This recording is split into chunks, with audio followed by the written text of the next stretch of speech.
The moment the last box left my hands, a strange stillness spread through me, as if the room had inhaled and forgotten how to breathe. I thought letting go would feel like freedom, yet an ache slipped in before the door even closed.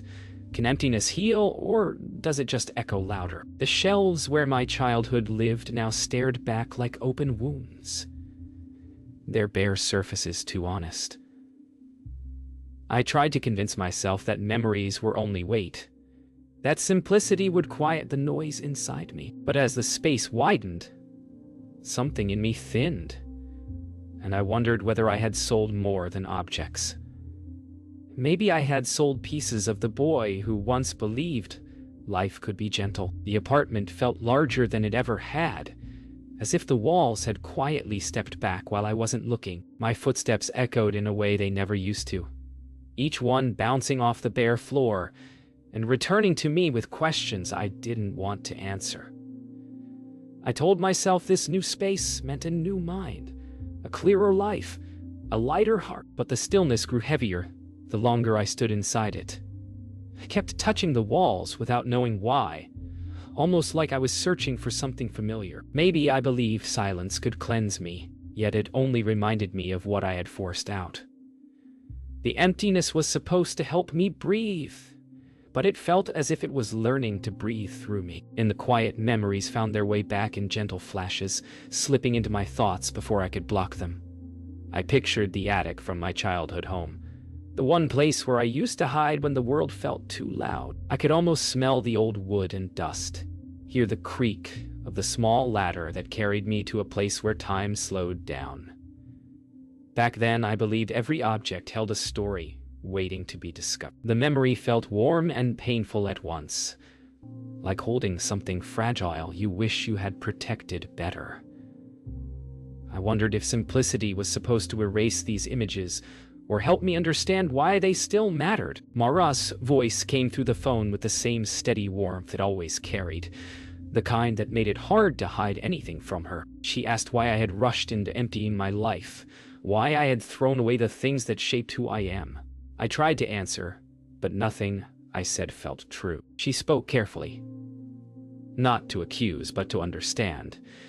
Yet her silence after my fumbling words held more honesty than anything I managed to say.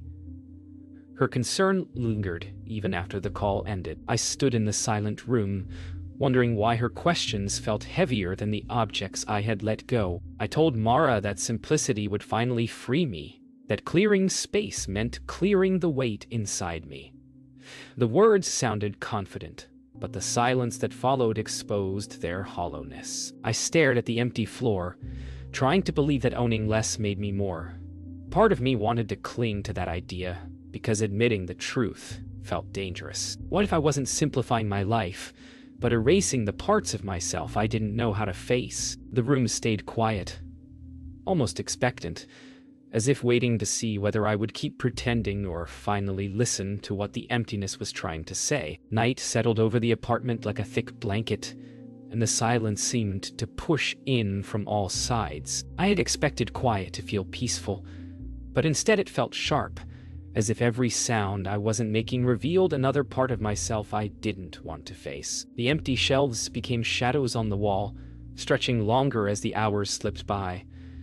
I tried closing my eyes, hoping sleep would soften the edges of my thoughts, but the stillness only grew louder. There was something unsettling about hearing nothing, yet feeling everything. I wondered if this was the price of stripping life down too quickly, as if the room needed time to understand who I was without all the things that once held my story together. When sleep finally came, it pulled me somewhere unexpected. I found myself back near the old coastal house, standing in the soft glow of dawn. The air felt thick with familiarity, and every detail was more vivid than memory should allow. I could hear distant waves, smell damp wood, and feel the rough sand beneath my feet. Nothing about the dream felt like an illusion. It felt like the past calling me back. A strange warmth pressed against my chest, the kind that arrives when something long lost tries to return. I didn't know whether to walk toward the house or away from it, Because both directions carried pieces of who I used to be, I woke with a sharp breath, as if the dream had followed me into the room and refused to leave. My heart felt heavy. Though I couldn't name why, there was a strange pressure in my chest, the kind you feel when you want to cry but don't know what for. I pressed my hands against my eyes, trying to block out the image of that house, that shore, that version of myself I wasn't ready to meet again. I kept telling myself it was only a dream, yet it carried the weight of something real. It felt like a message from a part of me I had tried too hard to silence. I hesitated before answering my father's call, wondering if he could somehow sense the unease growing inside me. His voice carried its usual calm, a steady presence I often mistook for distance. He asked if I had been sleeping well, if I had been eating enough, if everything was fine. I told him yes, even though the silence in my home suggested otherwise. He mentioned finding something old in the house, something he thought I might remember, but he didn't say what it was. His pause held more truth than his words. I felt a tug inside me, as if the dream and the call were pieces of the same thread, pulling me back toward a place I wasn't ready to face. After the call, I walked around the apartment, each step restless and unsure. I tried convincing myself there was no reason to return home, that the past belonged where I had left it. But something in me resisted the thought. The dream lingered like a scent in the air, and my father's voice echoed with hints he didn't fully share. I paused near the window, watching the street below as people moved through their lives with an ease I envied. I realized I wasn't avoiding the town. I was avoiding the version of myself still tied to it, and maybe that was the part I needed to face most. The road back to the coastal town felt longer than it used to, stretching out like a quiet test I wasn't prepared to take.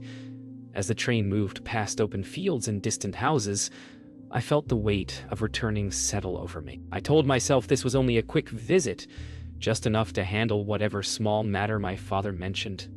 But the closer I got, the more I sensed the truth pressing through the cracks I had spent years trying to seal. The memories I had tried to outrun traveled beside me in every reflection on the train window. I knew this trip wasn't about errands or obligations. It was about facing the parts of myself I had abandoned. Stepping into the old family house felt like walking into a preserved version of time. The air carried a familiar blend of wood, dust, and sea breeze, the same scent that once greeted me after long afternoons outside. As I stood in the doorway, everything inside seemed exactly as I had left it, untouched by the years I spent avoiding it. The house felt patient, almost expectant, as if it knew I would eventually come back. I tried to steady my breathing, but the closeness of the past pressed in from every corner. I had come for practical reasons, but the emotions waiting in the walls were far less forgiving. My father appeared from the kitchen with that familiar slow stride, the one that always made it seem like he had more time than the rest of us. He didn't greet me with questions or surprises, only a quiet nod that carried more emotion than words could handle. We stood across from each other, not quite close enough to bridge the years between us. I wanted to say something honest, something real, but all I could manage was a simple hello. He asked if the trip was fine, and I answered with the same careful calm he used. We danced around truths we were both afraid to touch, two people connected by memory yet separated by silence. Later, I found myself climbing the attic stairs with a strange mix of hesitation and need. The wooden ladder groaned under my weight, the same familiar sound from childhood. When I reached the top, I noticed the small box where my treasures once were, sitting quietly in the corner. Only now it was empty. The sight hit harder than I expected. It wasn't just a box. It was proof of everything I had let slip away without understanding why. Standing there, surrounded by shadows and dust, I felt a sudden rush of regret. I had come looking for something forgotten, but instead, I found the empty space where meaning used to live. My phone buzzed in my pocket with a message from Mara. Just seeing her name brought an unexpected warmth to the moment.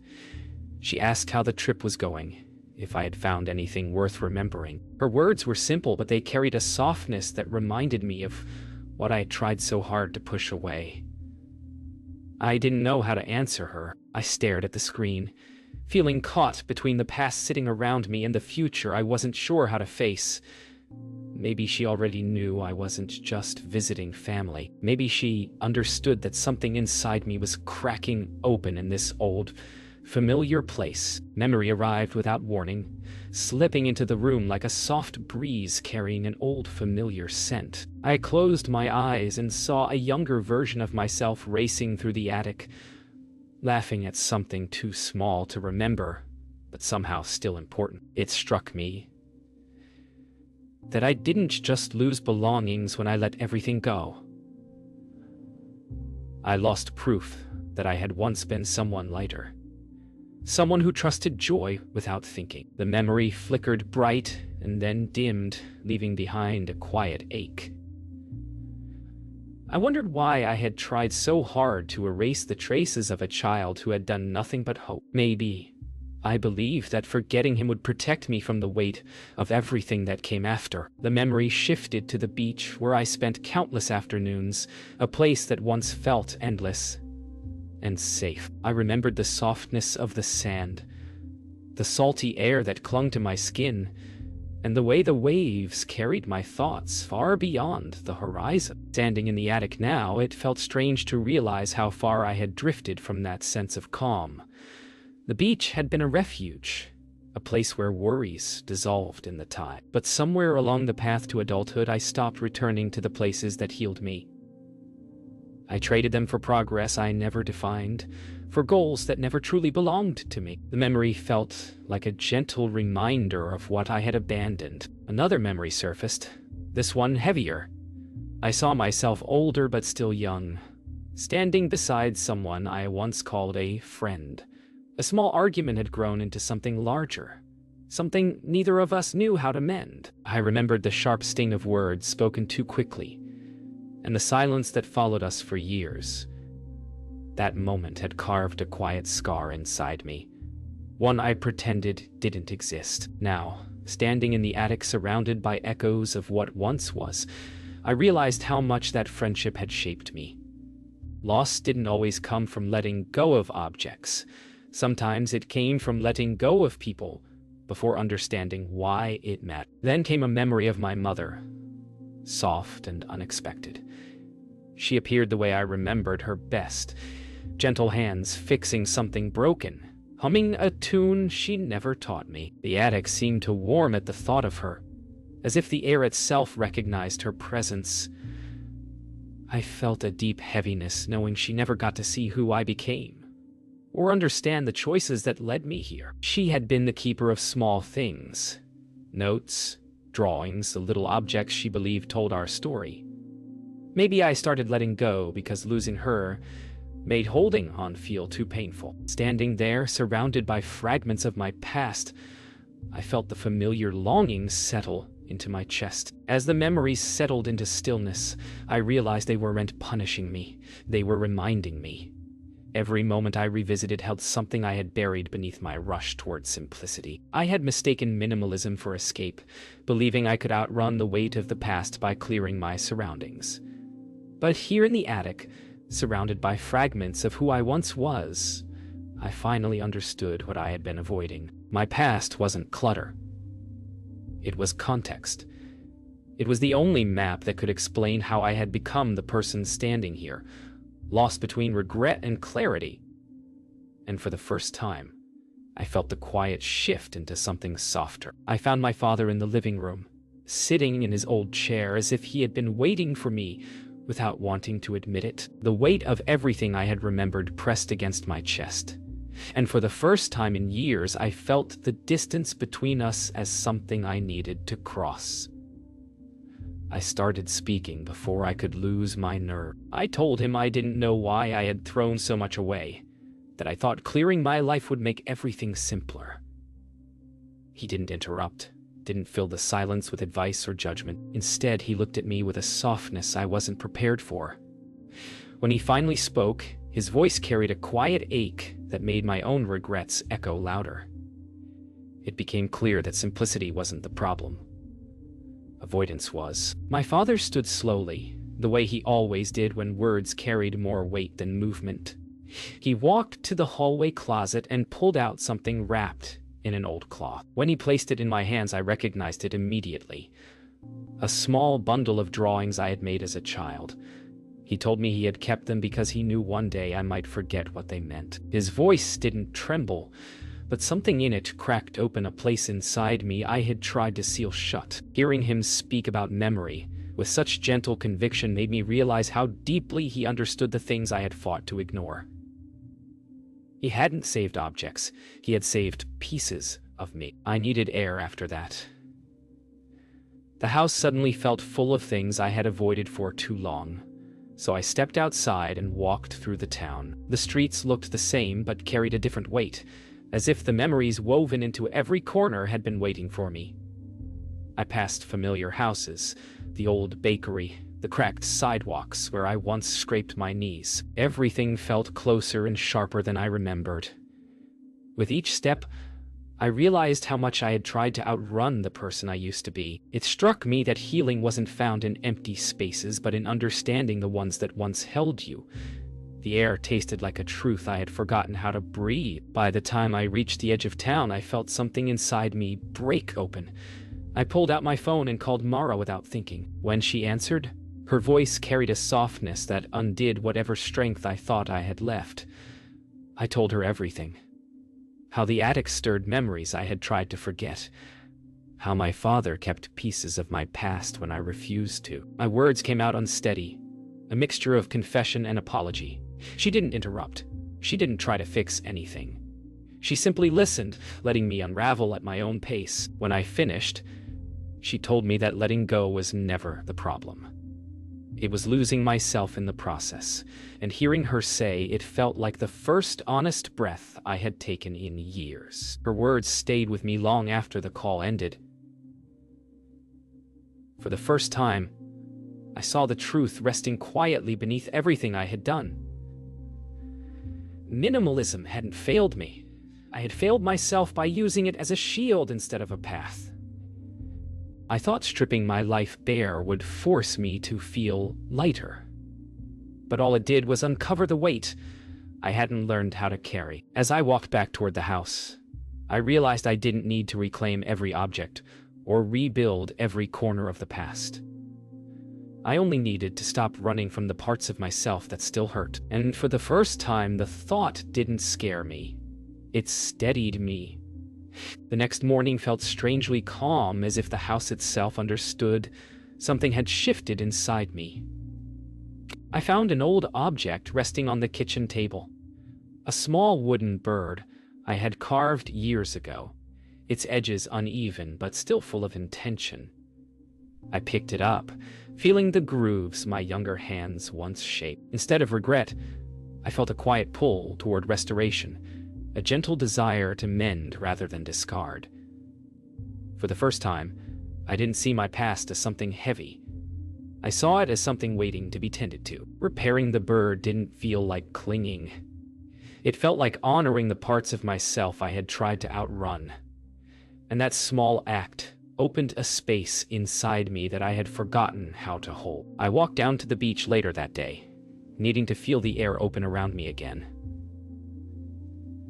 The waves moved with a steady rhythm, carrying a piece I had forgotten how to let in. Standing there, I realized how much I had missed this simple place.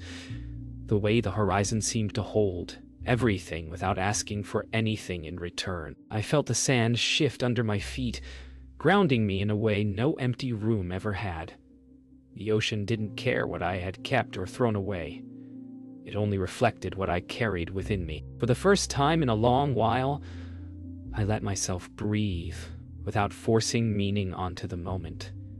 And that unexpected softness felt like clarity. When I returned to the house, my father was sitting outside on the porch, watching the horizon like he always used to. I sat beside him without speaking at first, letting the quiet settle between us. It didn't feel heavy anymore. It felt like a language we were both learning to understand. He asked how the beach had been, and I told him it felt different this time, lighter. He nodded in that slow, knowing way he had, as if he had been waiting for me to reach this place on my own. We didn't talk about the past directly, but his presence felt like a bridge, steady and open. For the first time, I felt him not as a reminder of what I had lost, but as someone willing to walk with me as I learned to reclaim what still mattered. That evening, I sat at the small desk in my old room and opened a blank notebook. I didn't know where to begin, only that I needed to place my memories somewhere safe, somewhere intentional. The pages felt fragile under my fingertips, like untouched snow waiting for a first step. I wrote slowly at first, small moments, forgotten details, names of people who shaped me. The more I wrote, the more I felt pieces settling into place. I realized I wasn't trying to recreate the past. I was simply acknowledging that it existed, that it mattered, and that I was finally ready to carry it without fear. The stillness around me felt fuller than any room I had emptied. When it was finally time to leave, I didn't feel the heaviness I expected. Instead, there was a calm acceptance in my chest, as if something long tangled had finally loosened. I hugged my father goodbye, feeling the warmth in his embrace that I once mistook for distance. As I walked down the familiar road toward the station, I didn't feel pulled backward or pushed forward. I simply felt present. I knew returning home wouldn't magically fix everything, but it had given me something far more valuable, a way back to myself. And as I stepped onto the train, I realized that simplicity wasn't about emptying my life. It was about making room for what mattered to stay. Returning to my apartment felt different this time. The emptiness no longer startled me the way it once had. Instead of seeing bare walls and open floors as proof of what I'd lost, I saw them as quiet space waiting to be lived in with intention. I placed my bag on the floor and stood still, letting the silence settle around me. It no longer felt sharp or accusing. It felt open. I realized I wasn't afraid of this emptiness anymore because I understood something I hadn't before. The room wasn't supposed to hold my memories. I was. And for the first time, that truth didn't feel overwhelming. It felt like a beginning. A few days later, a small package arrived at my door. I wasn't expecting anything, and the handwriting on the label was unfamiliar. Inside, wrapped in soft paper, was the old ceramic bird my mother once repaired. The very one I thought I had given away. Someone must have found it in the donation pile and recognized its worth. Or maybe fate simply decided it belonged to me again. Holding it, I felt a quiet warmth bloom in my chest. Not sorrow, not regret, just gratitude. I didn't need to reclaim every object from my past, but having this one small piece felt like receiving a gentle reminder of what love once shaped. Later that night, I sat at my desk and wrote a letter to the younger version of myself, the boy who once believed the world was full of hidden treasures. I told him he didn't have to be fearless to be worthy, that growing up would bring storms, but also quiet places where the heart learns to rest. I wrote that simplicity wasn't an escape, but a way of listening, a way to hold space for the things that mattered instead of drowning beneath the ones that didn't. As I finished the letter, I felt a sense of peace settle inside me, gentle and steady, like a soft tide returning home. I met Mara at a small cafe a few blocks from my apartment. She greeted me with that familiar smile that carried more understanding than most conversations. We talked about everything and nothing. How the town looked, how my father was, how it felt to finally stop running. She listened the same way she always had, with attention that made the world seem softer. I told her I hadn't reclaimed much from my past, but I had reclaimed myself, and she nodded as if she had known all along that this was where the journey was meant to lead. Sitting across from her, I felt grounded in a way I hadn't felt in years. That evening, I returned home with a steady feeling in my chest, something I hadn't felt in a long time. I set the ceramic bird on the windowsill and watched as the fading sunlight painted it in soft gold. The apartment was still empty, but it no longer felt incomplete. I understood now that owning less didn't mean losing myself. It meant creating space for the pieces that mattered to breathe. As I looked around, I felt a quiet question rise inside me. one that didn't scare me anymore. What remains when everything else is gone? The answer came softly, almost like a whisper. What remains is me.